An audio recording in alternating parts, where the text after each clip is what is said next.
Hello, everybody, and welcome back to Hi Podcast. I'm Dad. This is your boy Joey Two Bananas, and what you're listening to now is part 2 of episode 7. Episode 7, part 1 was running a little long. We still had a lot to discuss, so we wanted to break this one up into 2 parts. What you're about to listen to, we call episode 7, part 2, The Maze of Masculinity. And here we go. So, check this shit out. Number 1 tells me, "Hey, Dad, how do I pull girls?" Just like that. Yeah.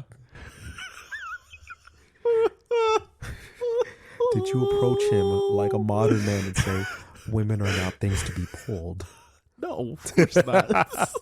I'm not that good.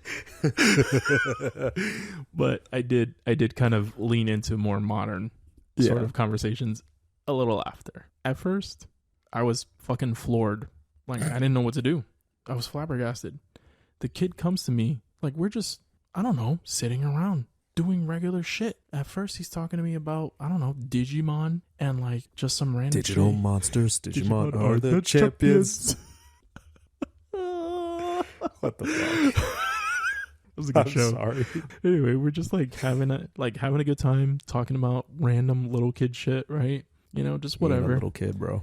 You know what? And that's what made me realize. He's like, "Dad, how do I pull girls?"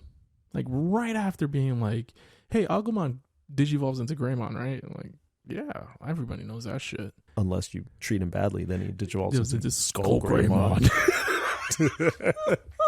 Skull Greymon is the toxic masculinity version of Agumon. Yo! Bringing it back, connecting it. So, all of a sudden, right, he asked me, "Dad, how do I pull girls?" And the Solid Snake, like Metal Gear Solid fucking, like, that the exclamation point. And the music starts. Dun, dun, dun, dun, dun, dun, dun, dun, dun, dun. Just starts. The alert music. Yo, dude.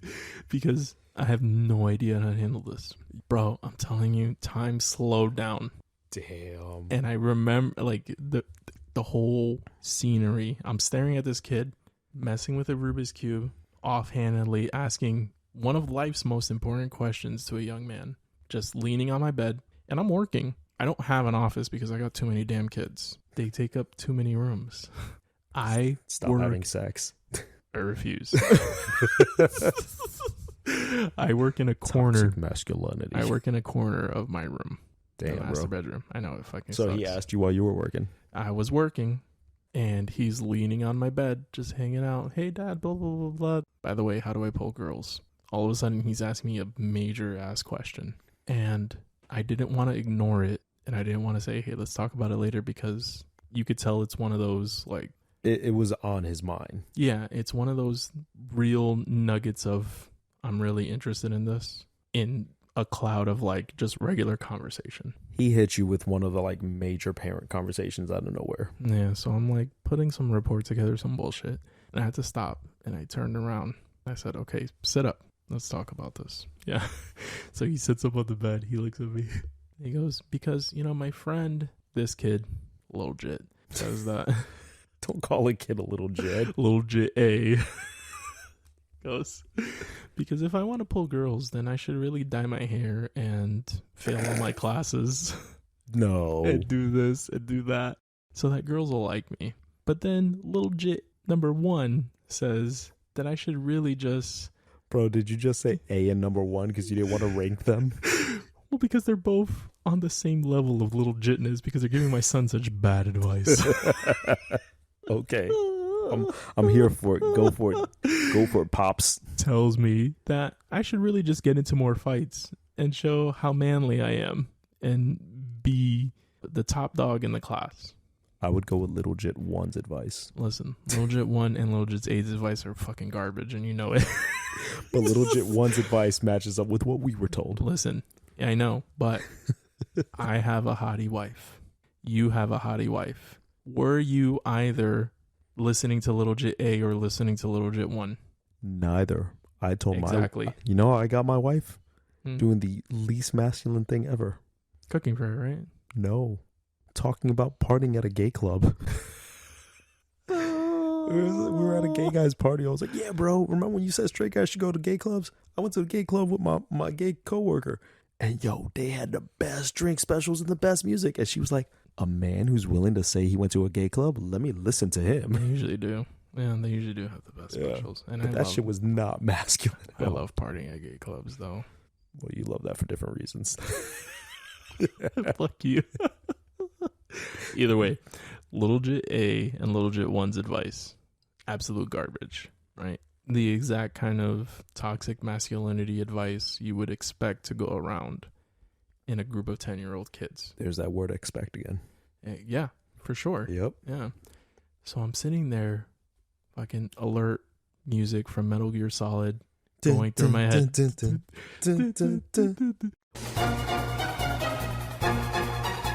What do I tell this kid? What do I tell this kid? Holy shit, what do I tell this kid? And I told him, and you know, my advice not be right. I'm like, listen, do you like spending time with this girl? Well, no. Do you like spending time with this girl? And I'm naming girls in his class, right? Yeah. He's like, yeah, I really like her. Okay, what about this girl? Yeah, I really like her too. I was like, listen, I'll be honest with you. Your dad is not a crazy stud, right? I married my high school sweetheart. I can't tell you the secret sauce to pulling tons of different women. So you sent it my way. But I'm like, you just gotta be chill about it. You gotta slow down. Don't try to go after these girls. I said, if you like spending time with them, spend time with them. They're human beings. These are not like girls. Like, you can't just say girls as like some amorphous blob. What I'm trying to tell him is that, like, if you can put a name to a girl, then they're a human being. That's it, you know?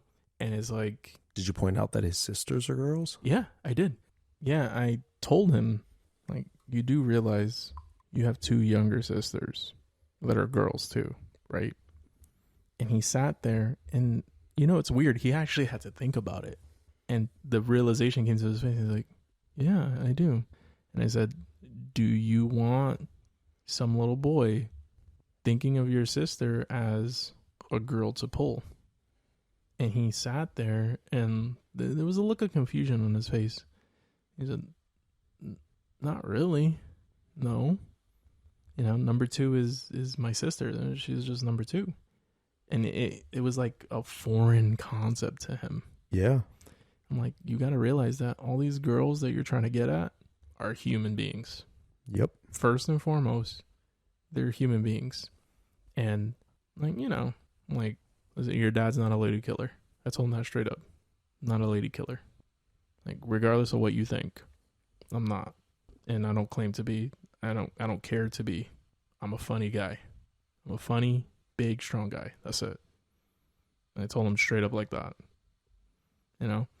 And I was just like, all I can tell you is what worked for me is I talk to girls like they were human beings.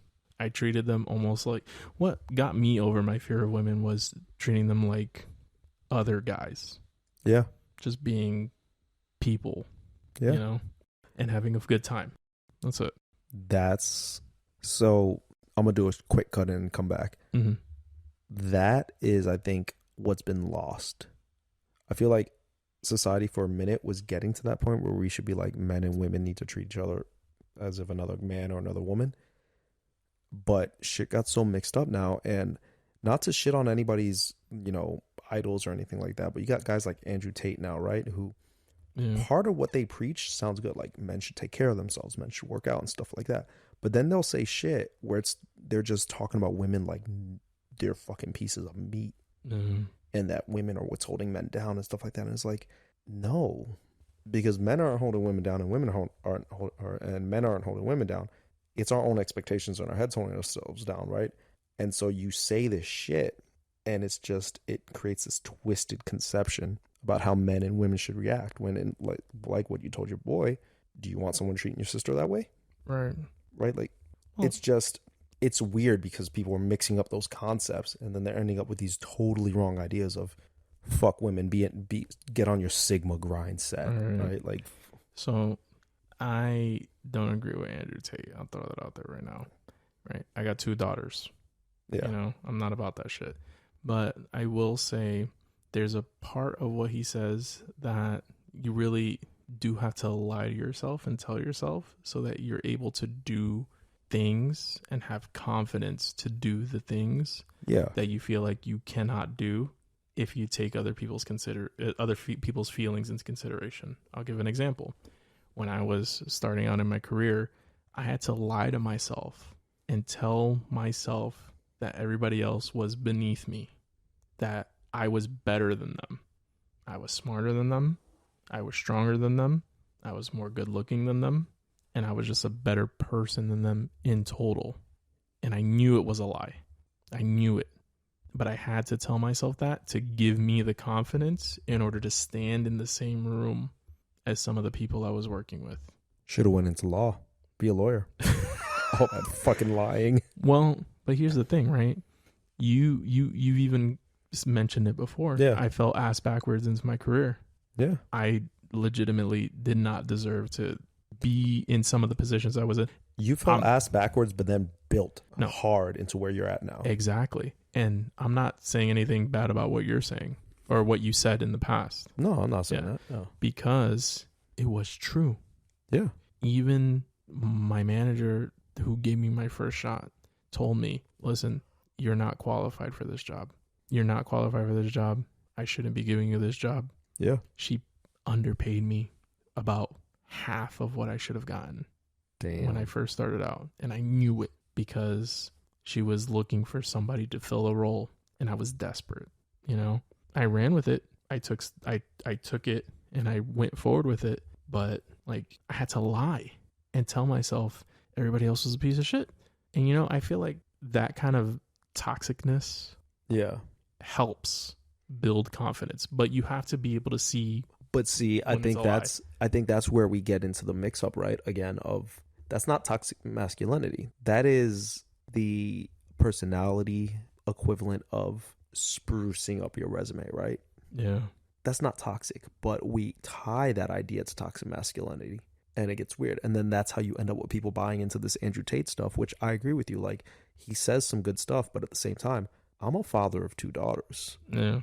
And if anybody came at my daughters the way his words can be interpreted to handle in relations with women, I'd lose my shit. Yeah. Right? But actually, I think going back to all of this toxic masculinity, the expectations our fathers put into us, the expectations we hold on ourselves, and how that builds on this whole idea of toxic masculinity, I think that having daughters broke a lot of that for me. So you had a boy and then 2 girls, and it was several years apart. I had girls a year and a half to the date apart. Lola was born, and a year and a half to the date, Chi-Chi was born. Dumbass. Yes. Will not argue that. You didn't see your sister going through shit and see that was a bad idea? I had a year and a half. My sister had Irish twins. Okay? That's close enough. They are the same age for several months in the year, okay? My girls are a year and a half. But listen, okay, so I'm talking shit, but like, I wish I would have put my kids a little closer together. No, fuck that. No. This is hard. Putting them this close. That close, yes. But as far as I am, yes. I'm with you guys, and I got a kid almost going into middle school. Fuck, man. Yeah. But having 2 girls back to back like that broke a lot of my toxic masculinity. Because I was like, life isn't all about getting laid. Life isn't all about being the man with the biggest swinging dick in the room. Because guess what? I told my wife, she's like, hey, clothes are on sale right now. What do you want me to get? I was like, buy me a pink button up. You want a pink button up? I was like, yeah. And get me a pink polo too. And a pink, actually, it's what I'm wearing now because I want to match with my girls. And she was like, what do you want me to get next? I was like, get me a sunflower shirt. Huh? I was like, you dressed the girls in sunflowers the other day. Get me a sunflower shirt. That shit ain't manly. Who says get me a pink polo and a sunflower shirt? But I have daughters, right? Like you had painted nails the other day. Yeah. I will sit there. I will sit there and like kiss up and like kiss my daughters on the cheeks and on their head, top of their heads and on their necks and stuff like that. I don't remember my grandparents doing that, my grandfather doing that, you know. I don't remember my father kissing me the way I kiss my daughters and stuff like that because it's not manly. but I don't care. I'm a girl dad. I got a hat that says girl dad, right? Like, I've realized my concept of masculinity don't mean two shits because I got to raise these little girls. And that does make me question what's going to happen if I ever have a boy, because I want a boy. So if I have number 3 and he's a boy, what does that mean for his concept of masculinity? Because I still want to show him, like, hey, a man is somebody who protects, a man is somebody who provides. But does my shattering of the concept of masculinity change how I'll raise that one? Because I've rearranged my masculinity to fit being a father of daughters. I'm still gonna have enough masculinity to be that masculine figure to protect my daughters, but I've also realized all those toxic concepts I held that I built up in myself, that nobody actually instilled in me, but I built in myself because I was trying to live up to something else, don't fucking matter. Oh man, I know we don't have a whole lot of time for this. No, go ahead. Yeah, there's 2 things that I want to talk about now that you've kind of got the creative juices flowing. We'll be concise. Yes. My biological father had nothing but girls between me, my brother, Hentai Senpai, and my other brother, who I said now lives here.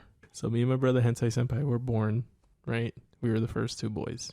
Then he had girls, brought on 2 stepdaughters. For the listeners, Hentai Senpai was the one who used to get his ass whooped all the goddamn time. Yeah. And then he had a son. Now, this guy had the difficulty of dealing with a guy who was a girl dad, right? Me and Hentai Senpai were not his primary kids. We were here. All the kids before him were girls, and he was the baby. He was the baby boy. He had a lot of issues growing up because of that. Because the girls were priority. My biological dad softened up. I think I mentioned that before. Yeah, you have. Yeah, he softened up over time. He learned how to deal with girls. And then his last son had to deal with him being kind of a little bit more soft. And he had a really hard time with it. Sheesh. Got into drugs, got into rebellion. His late teens and early 20s was a constant fight. And I know I've told you this before, but he OD'd. Yeah. And he's got lasting after effects because of that shit. So it's crazy that you mentioned that. It brings up an important point. We're sitting here talking about toxic masculinity, right? But I know I didn't come into this conversation wanting to focus on the negative of masculinity. I came in it wanted to defend it. And we actually both said that. We're like, yo, if we're both defending masculinity the whole time, what's the conversation going to be about? Yeah. And we've been ragging on masculinity the whole time. We have. When in reality, there is a purpose to masculinity too.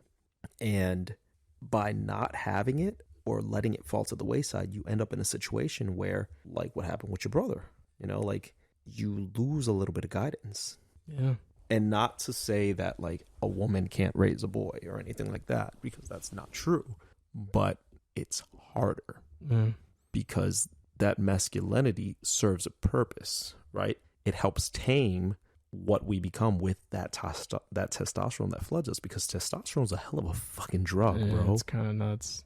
I can tell you there have been times where my testosterone's been flowing because I've been drinking and we got competitive, and I look at myself the day later wait, what happened? Yeah, it was your birthday and you got super drunk. All right, what happened next? You took a sledgehammer and you beat up a tree outside of the fucking frat house? What? Why? And then you challenged your buddy. You remember Mr. White? Yeah, I remember him. Apparently, on one of my birthdays, we got drunk and we both decided to man up and we fucking wrestled in the middle of the freaking courtyard by the flagpole. And I woke up the next day covered in bruises and stuff. They were like, yeah, y'all decided to see who's the bigger man and just wrestled after having a fucking sledgehammer fight. I was like, first of all, where do we get sledgehammers and why? Because you guys were wrestling on concrete like a bunch of savages. Because we let that dangerous drug that is testosterone fucking tell us take sledgehammers and fight with them. Sorry, mister, it's a matter of overabundant testosterone. Right, but that could be directed, And that's the point of it. You need a Sherpa to do that shit. That's why you need that bit of masculinity. Somebody who's basically learned to ride the dragon. Yeah, and show you. And hey. Here's the healthy way of getting this shit out. It's Avatar, bro. You need to find your earthbending, firebending, water, and airbending master, okay? You need to find your master of masculinity, your master of femininity, your master of athleticism, and your master of knowledge. Oh, Jesus. And if you don't get your master of all four of those, you're fucked. Yeah. So your mother and your father provide both, all of that. You know, your mother gives you your femininity, your father gives you your masculinity, and whoever's the more athletic and whoever's the smarter gives you the other part. Well, there's your peers too. Yeah. Your peers give you a portion of that. Well, your peers are like Avatar's gang, right? They help you a little man. bit. You learn a lot from your peers, and you compete a lot with your peers. There's that competition part of masculinity that's really important. I mean, we do it amongst us too. And don't lie to me and say that's not true. Like, okay, dick measuring contest. There's no dick measuring contest here. Joey Two Bananas is called Joey Two Bananas for a reason. I ain't ashamed to say that shit. But no, you're right. Peers are an important part of we've been doing it. Growth. Bro, we've been doing it. This right here is us growing together. Yeah, for sure. But me, you, all of our friends in our close group have constantly been competing with each other. Yeah. Since we were kids. But that's an important part of growing up. But what I'm saying is your parents, and this is why, and I'm not judging single parent households, right? But this is why 2-parent households is the norm, because your mother gives you your feminine, helps you learn that little bit of feminine energy you need. Your father gives you that masculine energy, helps you learn how to tame that fucking dragon that is testosterone. And then one or the other will help you with your book smarts and your athleticism smarts, your strength smarts, right? And you need somebody to help guide you in all of those, because if you don't, you end up lacking in one area or another. You're kind of lost. And then your peers are, think of it like forging a sword, right? If your parents are the ones that help you temper the blade and form the blade, your peers are who help you sharpen the blade. They're the whetstone that you're just grinding yourself against. It's like, oh, well, Frankie can bench more than me. Well, I can leg press more than him. Well, Mr. Breakdance got a better score than me in bio. Well, I'm get a better score than him in calculus, right? You know, actually, do you remember Mr. Skis Bag?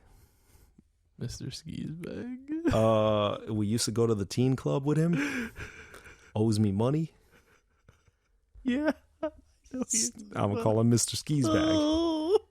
He was one of my peers that I competed with, because that was in the days when I was addicted to the toxic masculinity, and I was like trying to be like, I'm the guy who bags a lot of girls, because my dad was like that.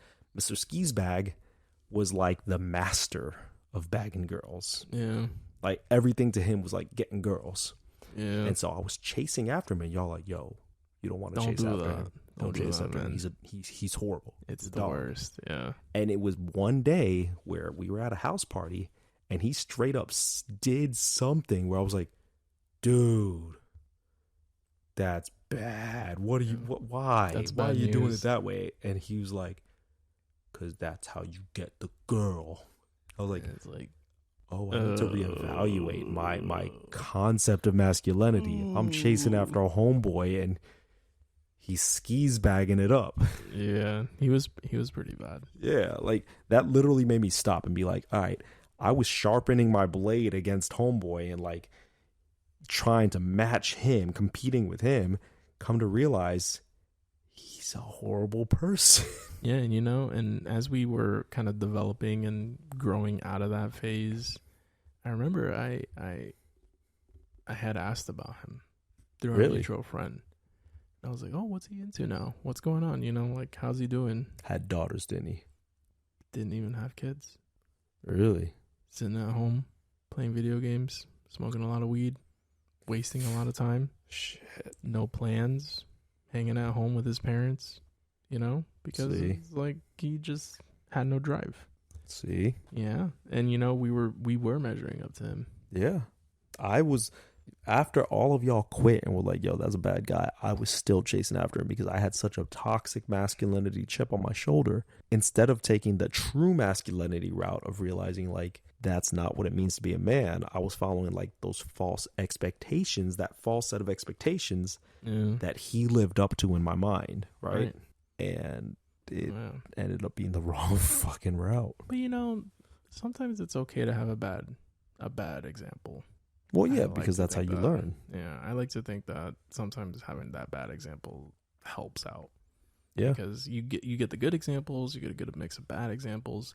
I mean, like my younger brother, and dealing with my biological dad was, he kind of ignored him, right? So if anything, it did him more harm than good. To have a potential example there, sitting right next to him, and just being ignored. Yeah. Not getting what he wanted, right? At the same time, I took it as my biological dad at the time was a bad example.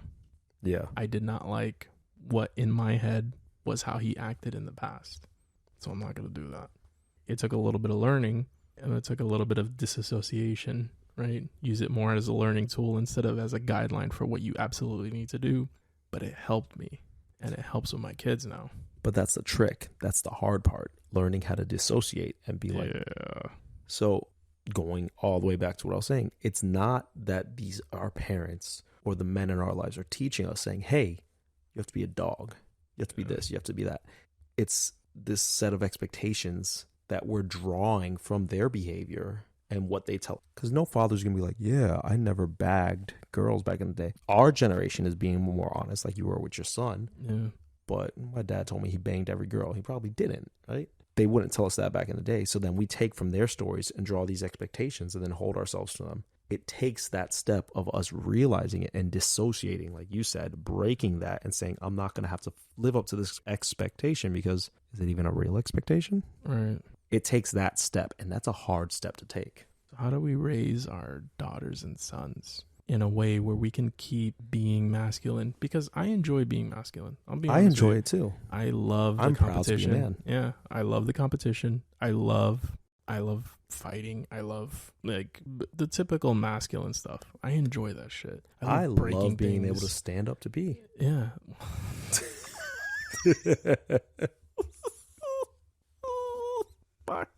Bringing it back to previous episodes. You caught me off guard. I mean, me and number one had a sparring match yesterday. See? Legit. We put on the gloves. We were training. I think I've said it before. We boxed together. I boxed with both of them, the oldest two. Yeah, we were talking about that. How it's easier for you to straight up box with number one. Right. And yesterday, number one, I was like, listen, okay, we did our workout. We did our routine. We lifted a couple weights. Let's put the gloves on. Let's spar. Let's see what you got. He was up for it. Yeah. And he enjoyed it. I mean, yeah, I might have hit him in the nose a little too hard. He had to sneeze a couple times. He hit me in the gut a little too hard once. And I was like, okay, this kid's got some power, you know? Is that considered toxic because we're kind of beating the crap out of each other? Not really, because we're really not beating each other up. Here's for that example, here's where you draw the line, right? Uh-huh. Are you beating the shit out of each other in good sportsmanship, or are you hitting each other out of something else? Yeah, we were having good sportsmanship. But here's the rub, right? Okay. Number two was out and about playing with her friends in the neighborhood. So it was hella little girls watching number one. Ooh. Boxing, kind of showing off. And they sat there, they were like, ooh, this looks interesting. And he had a little bit of an audience. He gets a little bit of that. Yeah. Ding ding. And I felt a little bad because it's like after the girls started kind of congregating around him, I'm like, am I doing this for the wrong reason? So because it didn't start that way. I think that's a perfect transition to what I wanted to say, right? When you were asking, how do we treat these little girls and train them? This is the hard part, to break these expectations that we hold of ourselves and to raise these kids with as best of a balance as we can of masculinity without it being toxic is a little counterintuitive. We have to embrace kind of the feminine side of things, right? Mm-hmm. Because here's the thing, all parenting should be in balance. So there's nothing wrong with being like, hey, yo, number one, being a man means being able to protect and being able to fight and teaching them how to box like you were doing, right? Mm-hmm. But then if those girls started showing up, like you were saying, congregating, and then you see him getting a little cocky and getting a little bit of like machismo, like coming at you, then that's the point where you lay him flat and then pick him up and be like, hey, look, I knocked you out, blah, blah, blah, whatever, right? But you got sloppy. Was it because you were trying to show off to the girls? I mean, yeah, there was a lot of girls around. All right. You have sisters, right? Do you want somebody acting that way in front of your sisters? No, it's making them see the feminine side of it, right? Looking at it from that feminine side. Like you were saying earlier, like how you talk to him. If you bring that into it, bring the masculine. If he comes at you cocky and leaves himself open, you knock him out, lay him flat, then pick him up and be like, you know what you fucked up with, right? Yeah. And was it because you were looking at them girls? Yeah. Do you want somebody else acting that way about the girls? You bring that kind of like other side balance. Remember. I think that's the key. You give them that little bit of masculine energy. You're not going to hold back. You're still going to go full masculine. And if he gives you an opening, you're going to hit him. You're sparring. Right. And if it lays him flat, it lays him flat. And if it embarrasses him, embarrasses him. But then be like, hey, why'd you make that mistake? Oh, well, you know, the girls were looking, so I threw a punch when I should have did it. All right, why? If you're your sister's girl, do you want some guy acting like that around her? No. Okay. You see what you did wrong? You see how you thought about that wrong? But that's hard, right? Because that is hard. It's hard for us as guys who've grown up with those expectations to fully break them and see things and come at it from the more feminine side of it too. Right. But I think that's the trick. And that's why we're never going to be able to give the full answer, because it's hard. Every situation you're going to have to be like, this is how I would approach it as a man. How do I approach it from the other side to balance it out? Yeah, you're going to have that solid snake moment. Hope that the time slows down around you so you could process it and think and say, what's the best course of action? That's not Solid Snake. You're thinking Red Dead Redemption when they go into the red eye mode or the dead eye mode. So you play a lot more modern games than I do. I've actually never played Red Dead Redemption. Never? I just know. Yeah. I was thinking Max Payne Bullet Time. Ah, yes. Where it slows down and you get a lick. But yeah, like, I think you need to approach parenting with both the masculine and the femininity. I think the only way to break that toxic masculinity, and let's be honest, just because we're guys, we're talking toxic masculinity, there is a such thing as toxic femininity. Nobody talks about it. But there is a toxic femininity. I don't want to talk about that though. Well, we're not qualified to talk about that. We should bring in our wives to talk about that shit. Let's bring in Hottie 1 and Hottie 2. Yeah.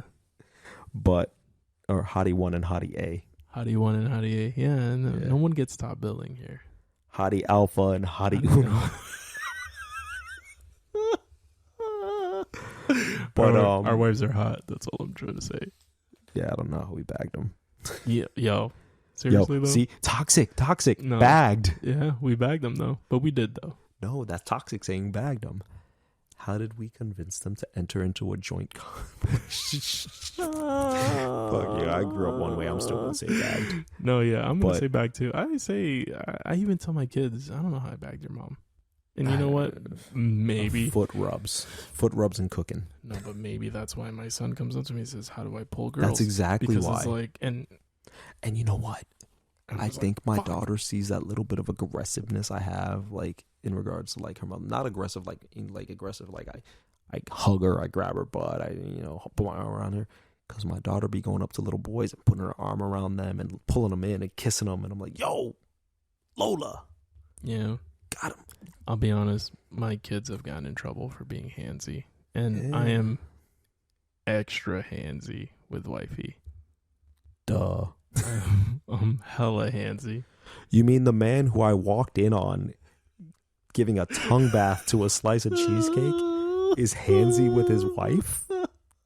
The man who, when I caught him fucking tongue lapping a piece of cheesecake, stared me dead in the eye and said, "What? That man is handsy with his wife? You fucking degenerate." Yeah, pretty bad. They say all sorts of sexual jokes in front of the kids, the in-laws. Does not matter. But it really doesn't matter. I mean, yes. And I think that's the problem, right? In that the masculine energy we put in how we approach our wives can come off as toxic masculinity for both sons, if we have them, and daughters, and maybe become a little bit of toxic femininity, so, which goes back to why I was saying you need to kind of approach things with both a masculine and a feminine side. And I think when you're well balanced, that's a true man. Going back to what I was saying about Mr. Flesh. Mr. Flesh was more balanced than I thought he was, right? Yeah. Turns out Mr. 450 was more balanced than you thought he was. Yeah. We were elevating this masculinity in them when in reality, we should have appreciated the fact that they balanced both energies. Yeah, they really did. To sound new agey, right? They really There's did. nothing wrong with being masculine. And as men, we should be a little more masculine and feminine, but we need to understand that feminine side too. Otherwise, you do fall into these negative, toxic masculinity expectations. Yeah, and we kept putting these guys up on the totem pole. We kept saying that they were better than us because they exuded these masculine traits. But in reality, they were a lot more similar to us than we gave them credit for, than we gave ourselves credit for. And you know what? They probably put other men on pedestals. Yeah. And you know what? Before all those guys, we put our fathers on pedestals. Oh, yeah, definitely. And our fathers probably put their fathers on pedestals. Yeah. And so it's this line of expectations that we all have that we build up, when in reality, the people we're building those expectations upon probably don't even expect half of what we think they expect. Yeah, they probably aren't even thinking about us as much. Because I'll tell you what, my dad sits there and tells me how proud he is of me of raising girls. I was like, you raised 2 boys and a girl. But then I realize that in my head, I'm like thinking that I got to raise boys. And if I'm not raising boys, I'm not as manly as him. While he's looking at me being like, yo, you're raising girls the right way. Like, that's dad. That's peak man, right? Yeah. He's appreciating the man that I am while I'm not. I'm doubting the man that I am because it's not the man that I thought he wants me to be. Yeah. That's the key to toxic masculinity. It's these stupid expectations our stupid brains create. We're putting them in our own head. Yeah. And you know what? That's every fucking episode we've talked about. Essentially, it's all these expectations we have based on media, based on fear of becoming our dads, based on the way our dad raised us, based on all of this shit. It all comes back to the shadow that hangs over us as fathers is expectations of what we think other people are expecting us to do, when in reality, none of that's the reality of things. None of that's the truth. Yeah. We're making it the truth. We're building an entire edifice, an entire scaffolding of expectations about ourselves. That's just not true. You know, yeah.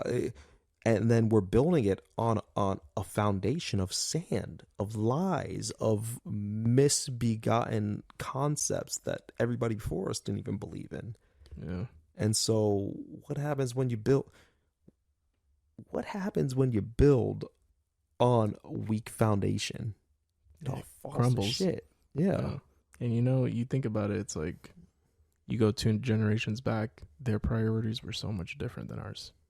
You go 2 generations forward, whatever their priorities are going to be completely different. We shouldn't be chasing these ghosts. Yeah. We really shouldn't.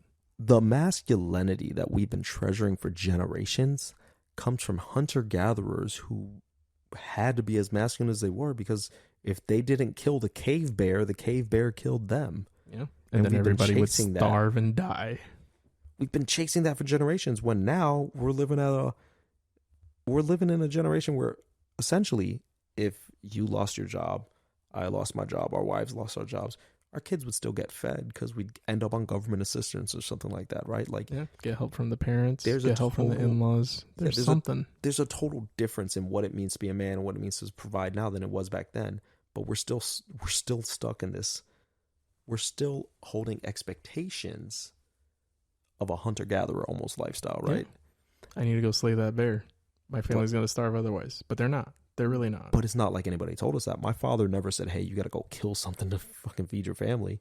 It's just an expectation that he held, that his father held, that everybody held. But the desperation and the way he acted, the way he provided, gives you the idea that that desperation needs to be what you do as well. We're building this giant edifice, this giant structure, multi-generational, on a fucking pile of sand, when the guy at the bottom was just trying to fucking build a lean-to. we're building a skyscraper on the seashore when homeboy was building a lean-to just because he was like, yo, I thought y'all would end up moving further inland to like a better place to live. Why are you building a fucking skyscraper? This is the best I could do. On the yeah, he's like, this was the best I could do. I thought y'all would do better. Y'all building a skyscraper on the seashore and the tide's about to come in. That's the fuck? Yeah, that's the problem with that Andrew Tate guy saying like, you know, we need to be this way, we need to be that way, we need to do Andrew this. Tate's going back to being like, hey, remember how the hunter-gatherers, let's go back to living in that cave. And it was like, we don't need to do that. But and not shitting on anybody who believes in him, because he says some interesting stuff, but I think we're all, to follow through with this metaphor, we're all forgetting that just because the first guy built his house there doesn't mean we needed to continue to build there. He was hoping we would go inland, get better materials, find better ways of building, and it hopefully be better. But instead, we're all just building on top of the same structure, and it's going to fall one day. Yeah. And that's the problem, because when masculinity falls, what becomes of us as men, right? Right. When it eventually completely fails because we've built up this continuous shade of a shade of a shade of a shade, what happens? Because, like we said earlier, human civilization needs both masculine and feminine energy. Right. So when we've let the masculine energy become this shell of a shell of a shell that eventually will crack, what's left? Well, yeah. And I think we as humans need the confidence. Like, we need confidence in order to move on from that. Yeah. You know, like, I think that's probably something we should talk about soon, is confidence. Confidence. You know what we should talk about? We should do an entire episode about the Mulan song, Be a Man. Love that song. Because that's all about confidence. But yeah, awesome. You know, we got very philosophical about it towards the end. But essentially what we were trying to get at is that there's nothing wrong with masculinity, right? It's necessary, but we don't need all this baggage that comes with it, these expectations that have continued for time immemorial. We just need to understand what it is for us to be a man and pass on that energy to both our daughters and our sons in an appropriate manner so that they can pass it on as well. You know, make sure that they have a balance between that masculine and feminine point of view and go forward, because I don't want my girls to be as fucked up as I am holding these expectations. And I definitely don't want a son I have to have these expectations that in the end, once I realized what they were, amounted to nothing but just wasted time. Bro, that is your seasoning. They're going to have their own seasoning. Don't even worry about them. You fucking caught me off guard. You fucking got me. Yo, that was a thick reference. That was a Cheesecake Factory napkin reference. Thick ass reference. That's their seasoning. You got your own seasoning. You know what? You get not only, you know what you get for this one? You get not only an air horn, but you get the Latin air horn. You get the Puerto Rican mating call for that thick ass reference. I love it, man. But you know what? I think we hit a good spot. I think I got off my chest what I wanted to say about masculinity. We told a few stories. We kind of philosophically waxed on this. Yeah, you know, I didn't think we would have enough to talk about, but we went in the total opposite way than you thought we would. Yeah, this is one of our longest recordings ever. Yeah. We kind of, I think we self-evaluated a little bit here. Oh yeah, no, definitely. I learned a lot today. Self-evaluated. Definitely learned a lot today. I've grown as a man. Well, let's see, man. My strength has increased. I am a stronger, faster, better apologeus. The Heracles of apologies, and I apologize for any toxic masculinity. Listen, man, past. Kamra, the ever-jizzing, will totally fight against apologeus, the Heracles of apologizing. Don't you mean Mumra? Kamra. Oh my the God. ever-jizzing. I hate you. If you get Apologeus as an alter ego, I call dibs on Kamra. And with that, dear listeners, it was nice knowing you because I think that ends the podcast. Definitely. This is Frank the Tank. This is Joey Two Bananas. And I hope you learned a little bit about masculinity, expectations, and how to let your dick swag like the flesh. how to be a better person by balancing that masculine and feminine inside of you and not holding on to expectations that are not needed. I had a good time with this one, even though it went weird at the end there. Way too long. I thank you all for listening. It was a great time. Frankie, you got it? Frankie the Tanky, do you got anything to say? No, man. Just that's great. Thank you all for stuff. listening. And once again, this has been Hi Podcast. I'm Dad.